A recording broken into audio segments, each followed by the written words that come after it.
Well, I'm back downtown again. The river looking much different than the last time I was down here. This river was flowing last time I was down here, overflowing the banks and covered up the restroom down there. I'm gonna go down there to the toilet, as some of us Southerners say, down there to that toilet. There are some of our state workers, and they probably got them busy because the river that went down trying to clean up things. But I'm gonna go and see if they open the restroom back up. I need to stop by and pay my respects. But as you can see, the river is kind of down. But you see the rocks all out there. See, the last video I made, you didn't see them rocks because it was covered up in water. Water was all up here on the bank. Bathroom down there was underwater. All of that going on at this river down here. So that's what happens every so often around here in Columbus, Georgia, on this river. I'm on the Georgia side of the river. On the other bank over there, that's Alabama.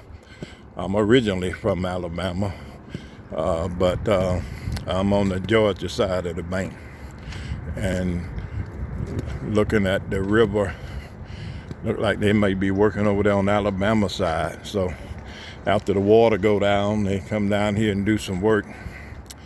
And I see this guy here riding this 3 wheels. I guess you call it a tricycle bike. He fish all the time. He ride that thing. And as I said, we got the state workers down here doing some cleanup. These are the fellows that I don't know how you would say it, involuntarily. They kind of signed to the state, and they work around town all the time. And it looks like from here, I guess that they got that bathroom straightened out. When it floods, it get covered up. In my other video, you can see me standing up on top and saying that the bathroom is down there, and it was underwater. So they scraping sand and dirt up down there now because the water have receded. So we can get use of the river again. And so I think they got this bathroom situation straightened out so when it floods they can easily do whatever and open it back up. But that's what I was coming to do. I think you can get in there and use it. It looks that way. Probably run off up in there and give that area a little bit of business. Yeah, the river, you see all them rocks over there. They got the rocks over there and all that sticking up out of the water. That's how people get in trouble sometimes, don't know the water, and go out there boating or doing things, and next thing you know, they ran into something and they're over in the water. Now we got some people out there standing on the aisle and enjoying the view since it's down.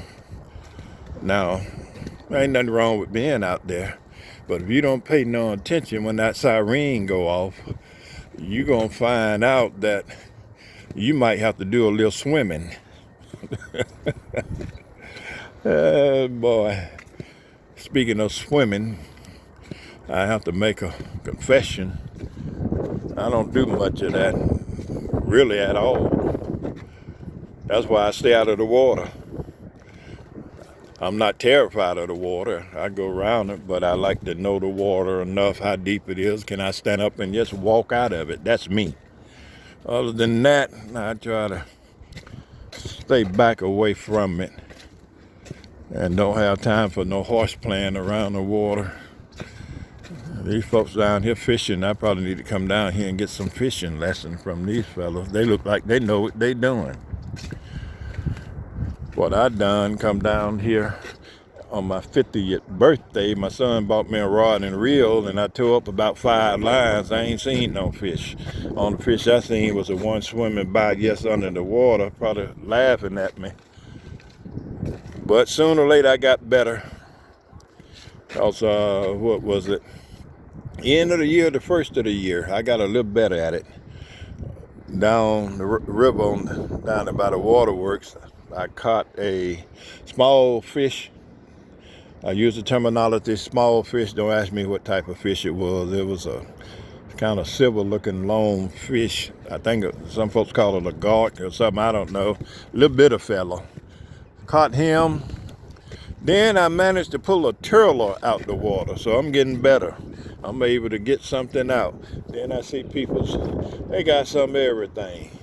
They just be pulling them out of there. And I guess I got to get a little better at it. And unfortunately, we had a little incident down there by the place I went fishing, by the bake shop. It was on the news, kind of live. Somebody was down there and they hooked a body. So police had to go down there and investigate.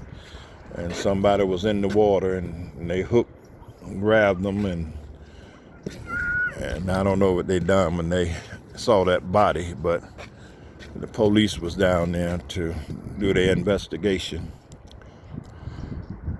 Oh yeah, they fishing over there. I kind of see clearly why they standing over there. They got fishing rods and things. But if I was out there, I'd be listening and watching that siren. You see that water up there coming this way? That it's being nice now.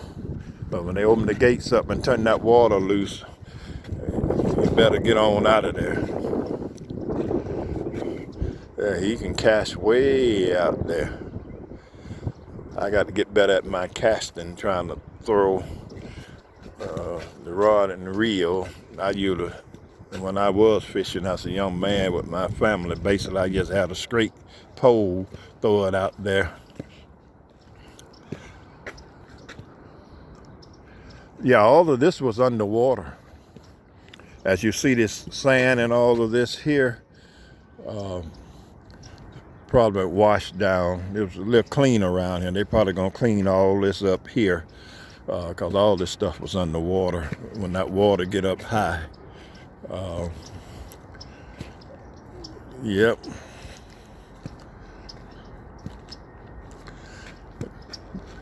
Now right here, I call it the slide for life. That's me.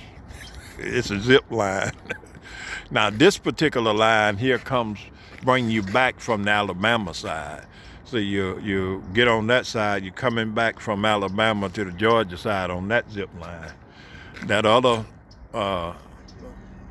Eagle Nest or whatever, there, you get on the zip line and you zip over to Alabama. Then you zip down the side here all the way this way, and then you climb up in that tower over there. Then you come back over here, and you come over here and you land right here.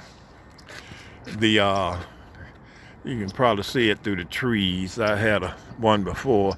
Boy, is it over there? Yeah, they call it the Eagle's Nest. That tower over there, that's where you start your zip lining business, zipping across the river. Yeah, that tower there, they call it the Eagle's Nest. So they up there. When you see people's up there, they getting hooked up to the zip line, and they'll zip across Alabama and end up coming back this way. They have the river rafting. They got a station over there on the Alabama side. And they also, I guess, got part of it over here. You can buy you rafting and fishing gear, but they'll come down that river on that raft,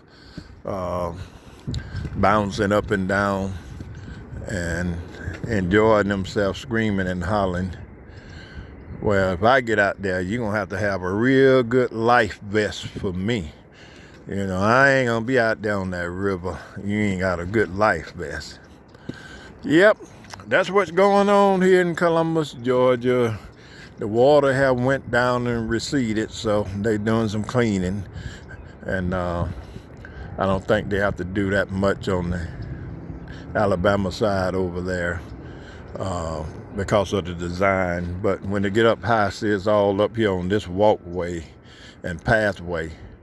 And this pathway here, I don't know how far it goes, but it goes just where to set throughout the city.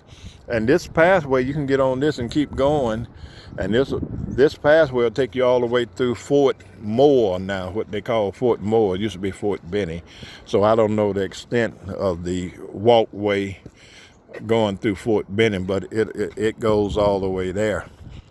You get on this and go that way, you're end up all the way on the northeast side of town, way out there. So I don't know how many miles it is, but I had a guy on a bicycle. I think he used to ride it, and he had one of them battery support bikes with the power pack. So, and we are growing here on the Phenix City side and the Georgia side. Some of these buildings are new, and actually, if I'm thinking correct, I think that building over there is on the Phenix City side. One of them is Troy State University, using that, and a hotel over there, a motel, whatever you call it. And over here we got Columbus State University. Got a lots of spot stations or buildings that they use, and actually this walkway goes all the way out by the university, through the university. So this is what's going on now, and they got the state workers up there. Out of respect, I just keep my distance, and that's being respectful. Not only that, using common sense, because you don't want to get too close to them and cause problems. Then the guards got to look at you, and sometimes the police got to check you out, want to know what's going on. All right, folks, I'm going to get off of this. I'm going to go to the men's room, boys' room, or whatever they call it, and I think they got it back operational. All right, talk to y'all later.